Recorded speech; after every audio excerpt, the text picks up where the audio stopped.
La première partie de l'émission sera consacrée à la Tunisie. D'abord, nous allons analyser les propos ou bien le mea culpa du président Kais Saied qui dément des propos racistes et haineux. On reste toujours en Tunisie. Le président Kais Saied, justement, reçoit le président nézéciste de la CEDEAO, le Bissau-Guinéen Umaro Sissoko Embalo. Et puis au Sénégal, l'ancien premier Cheikh Hadjibou Soumaré en garde à vue après avoir évoqué un don du président Macky Sall à Madame Marine Le Pen. C'était lors de son récent périple à Dakar. On termine par le Togo. Visite du diplomate togolais. Le ministre Robert Doucet était au Quai d'Orsay avec nos invités. On va essayer d'analyser la profondeur des analyses de cette rencontre, j'allais dire, entre la ministre française et puis le ministre togolais. Nos invités sont en place pour ce numéro. Miss Mary Saka, après la journée du 8 mars, il faut inviter une dame pour illuminer le plateau. Elle est journaliste et analyste politique. Bon enfant Agbovi, elle est également enseignant, analyste politique. Et puis l'homme politique du siècle des leaders émergents, Georges Hérault. Chers invités, bonjour. On commence par la dame. Bonjour. Mary Saka, bonjour, vous allez bien? Je vais très bien, merci. Merci de m'avoir invité. C'est tout un plaisir de vous recevoir. Bon enfant, salut. Salut Michel et salut toute la population togolaise. Je salue particulièrement le ministre Kokoroko et Odin. Vous savez que nous avons démarré depuis hier la semaine de l'enseignement technique décrétée par les autorités du pays, histoire de présenter à nos élèves de 3e qui bientôt auront leur BPC. Comme nous n'avons plus des comités d'orientation, il va falloir que les Togolais même s'y mettent et pour présenter l'enseignement technique à ces enfants-là, histoire de les aider dans leur choix des séries et des opportunités qui s'offrent après avoir concouru dans l'enseignement technique. Donc, une belle initiative que nous sommes en train de savourer depuis hier et qui va prendre fin en réalité le vendredi prochain, le 17. Bonjour, Georges Hérault, homme politique du siècle des leaders émergents. Ça fait 2 semaines à peu près. Michel, bonjour. Je salue Marie et Bonaventure. Bon enfant. Merci. Ça aussi, c'est Mary. Mary. Mary, je crois que ça doit être Marie. Marie, bon. En tout cas, c'est M. Vraiment. Marie Le Pen, c'est Le Pen. Bon, de toute façon, comme elle a accepté la prendre comme ça, Ouais. là, je m'excuse, c'est Mary. Il n'y a pas de problème. Et mon frère Agbovi. Aboudi, Et le chef du je village. salue aussi les téléspectatrices, téléspectateurs de New World Info. Et je pense que ça fait effectivement 2 jours Ouais. et ça va. On Et comprend. je voudrais aussi Vous êtes profiter- occupé, on comprend. Je voudrais aussi profiter pour rendre hommage à une association, Ouais. c'est Togo Magasin. Vous savez la situation qui prévaut dans nos contrées aujourd'hui. Ouais. Il faut forcément la solidarité pour pouvoir venir à bout d'un certain nombre de phénomènes. Et Togo Magasin, comme l'indique son nom, a fait des efforts pour qu'aujourd'hui qu'on Ouais. puisse véritablement trouver un certain nombre de vivres pour dispatcher, distribuer Ouais. aux nécessiteux. Nécessité. Et cette association est basée à Devime, c'est au niveau de Adétikopé, en allant vers Davier. Et donc je voudrais rendre hommage à son président et ses collaborateurs, Ouais. le président étant aussi le chef quartier de Devime.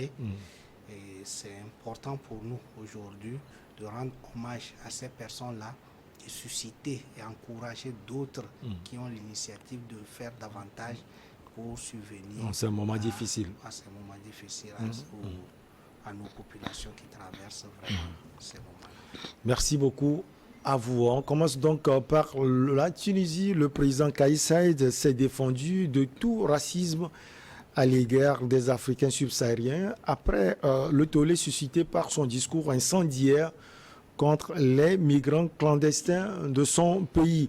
On se souvient, le 21 février dernier, Kais Saied a affirmé que la présence de hordes d'immigrés clandestins provenant d'Afrique subsaharienne était source de violence et de crimes et relevait d'une entreprise criminelle visant à changer la composition démographique de son pays, la Tunisie.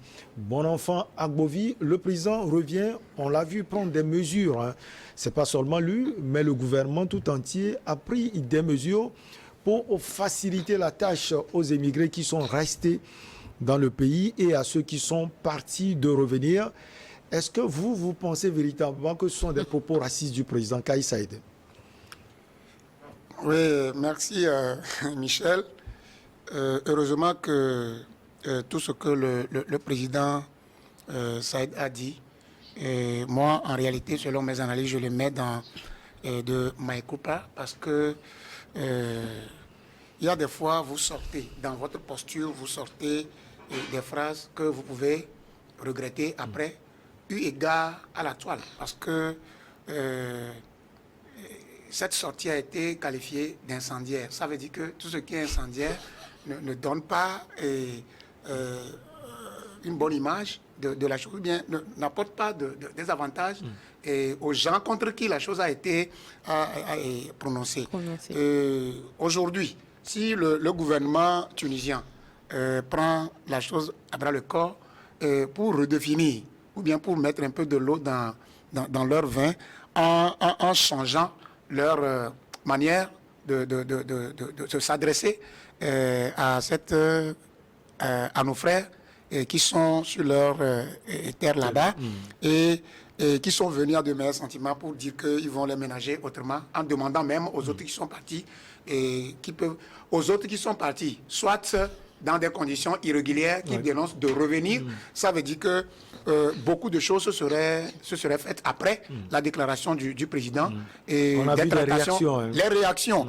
On a vu les rapatriements, heureusement, au boycott des produits tunisiens. Après cette sortie du président, cette sortie que moi je qualifie de hasardeuse du président, ce sont les ONG qui se sont mises devant. Ce ne sont pas premièrement, ce ne sont pas des journalistes, c'est des ONG qui ont qualifié ceci des sociétés qui ont qualifié de racistes et de tous les mots. Même les dirigeants, on a vu l'ancien président Monsef. Donc je vois que Saïd est revenu à de meilleurs sentiments et présenter ses excuses en disant même, loin quand vous voyez, il dit qu'il est africain et il est fier de l'être. Je crois que les tractations ont été faites, et des tractations pas les moindres, et qui ont fait quand même revenir ce président à de meilleurs sentiments. Avant de vous donner la parole, homme politique, on va écouter le président lui-même, Kais Saied. Il y a l'État tunisien, il y a la légalité tunisienne, souveraine, concernant le statut des étrangers, malgré que ce sont nos frères. Bon, ils n'ont pas la nationalité tunisienne, mais ce sont nos frères. Je crois que n'importe quel pays n'acceptera pas qu'il y ait des juridictions parallèles aux juridictions de l'État. Je ne pourrais pas le croire que vous, président tunisien, pays de Bourguiba, peut être xénophobe ou raciste. C'est vous-même, vous êtes africain. Je suis africain et je suis fier de l'être. Voilà. On est plus intéressé pour le moment par les propos du président Kais Saied. Homme politique Georges, quand le président, un homme politique revient et il dément formellement ce que les gens disent, est-ce qu'on peut dire que c'est une sortie plutôt politique après ce qu'il a fait? Bon, heureusement que la sortie du président a été enregistrée.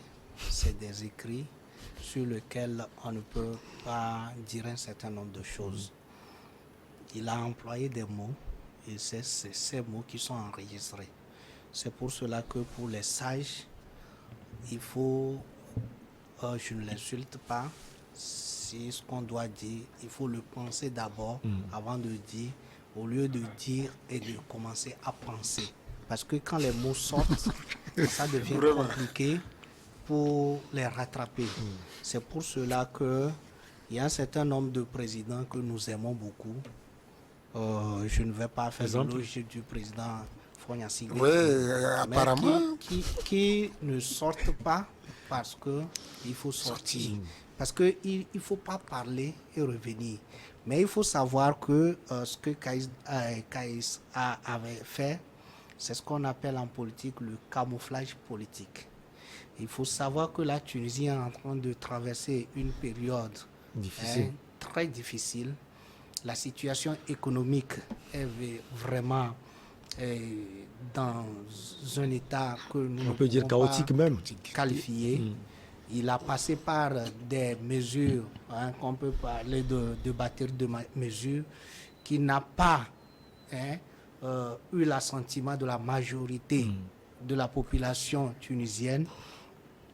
Il a fait forcing pour amener une nouvelle constitution en votant, en faisant un référendum en 2022. Il a fait les législatives où les gens ont qualifié la participation de près de 10%.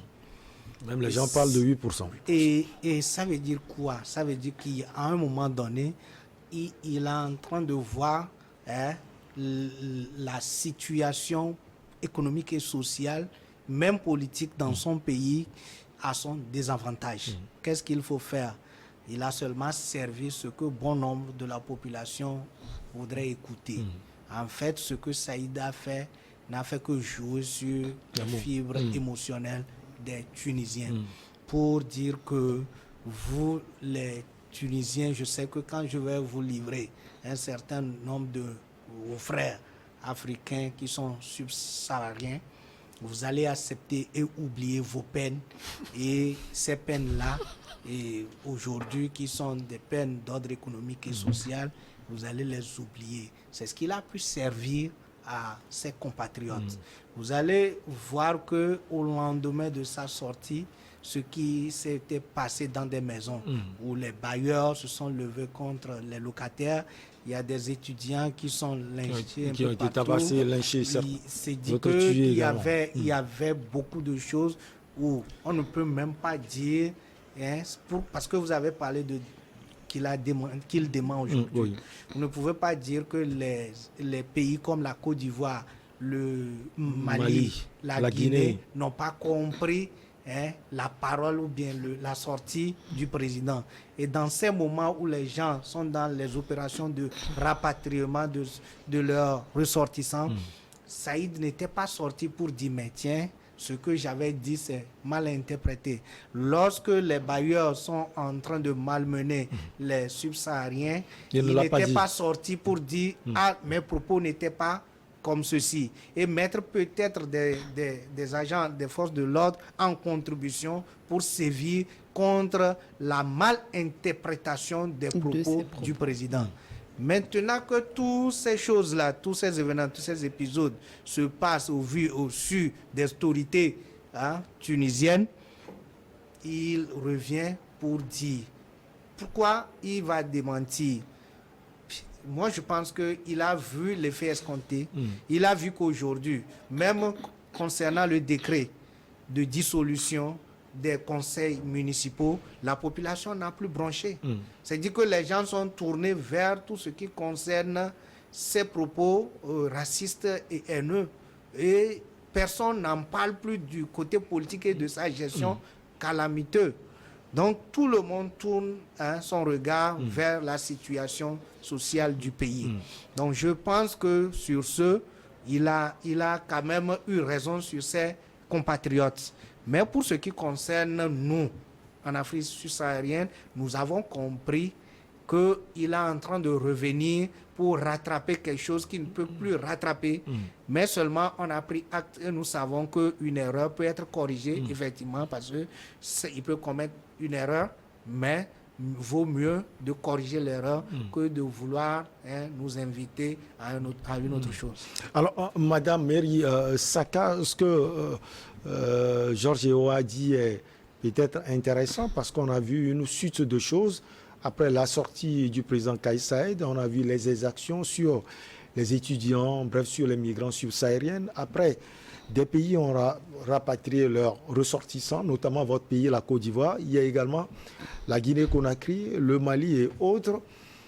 Ensuite, c'est les condamnations. On a vu l'Union africaine également condamnée. Et puis le boycott des produits tunisiens, notamment en Guinée-Conakry et puis le Mali.